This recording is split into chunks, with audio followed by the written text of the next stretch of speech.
Hello there. My name is Grover Deal, and I'm a school psychologist for a public school system. I'm going to describe a typical day for a school psychologist. Generally, it starts a little before the students actually get to their school. We try to be set up before they get there, so we maximize the time on target with the student. Some of the things we do, a lot of consultation, working with teachers and other staff on how to work with the kids, how to make the learning experience more profitable. We give tests, we do psychoeducational evaluations. These aren't psychological evaluations.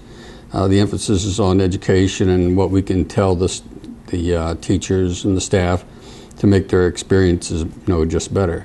I include staff because everybody in the school who isn't a student is a teacher, and you have to approach it with that perspective. Even the janitors, the people who come in to fill the Coke machines, they're adult authority figures, and they interact with the kids. Hours per day, in my district, it's 7.5 hours. That almost never happens. I get in early and I leave late practically every day. I could, if I wanted to, probably stay with 7.5 hours, but it's to get the work done and to do a good job. I just feel better, giving a little extra time. Also, there's a lot of time, in the evenings and on weekends where I'll get together with the colleagues or supervisors or something and go over things that happened during the week. Stress level, I can't say it's stressful because it isn't. We are pretty much the final authority for a lot of what we do. But I retired after 32 years in federal government, and this is not a stressful job. This is a very rewarding job, and just go in and try to do your best. That's pretty much that for this. Some of the specific issues we deal with would be threat assessments. This is just something that happens to fall to the school psychologists in most districts.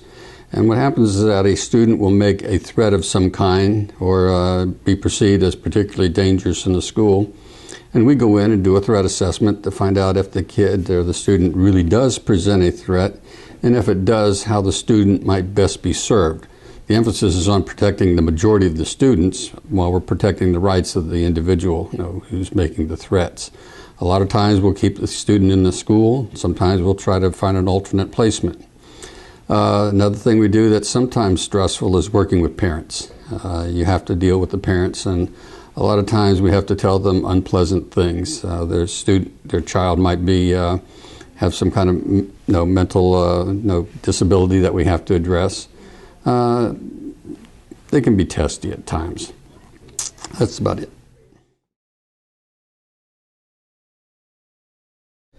Job requirements for a school psychologist. School psychology is an advanced degree. It's used to be a master's degree with a 6-month internship. Now it's almost always a specialist in psychology or a specialist in education degree with a 1-year internship. Some people get doctorates in it, but for the most part it's a specialist in education degree. To get into the graduate programs, a background in psychology and elementary education probably be the best thing. It's kind of hard to get that pairing, but if you can, that would put you in good shape for school psychology. As licensure and internship certifications, first you have to get your degree in school psychology, and it almost always has to be in school psychology, and those would come from the departments of education or sometimes from the psychology departments in the universities. Once you get your degree, you have to apply for state certification, and that comes from the State Department of Education. And they'll review your degree and what you've had. And certification isn't automatic. I've seen plenty of people who graduate with school psychology degrees that don't meet the specific degrees for a particular state. After you get a state certification from the Department of Education, you can apply for national certification from the National Association of School Psychologists, or you can get a private practice license from the State Department, usually of Health. It would be the Medical Examiner Board. And these are private practice licenses in the same way that physicians and psychologists. Skills needed. Lots and lots of patience. This isn't a job for people with short fuses. You have to be patient with the children, you have to be patient with the parents, you have to be patient with the teachers, but you also have to be firm, and you can't let people walk all over you.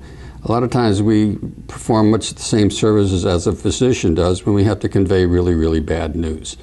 And sometimes you just have to do it. So you have to be tough on the inside but soft on the outside, I guess. That's about it.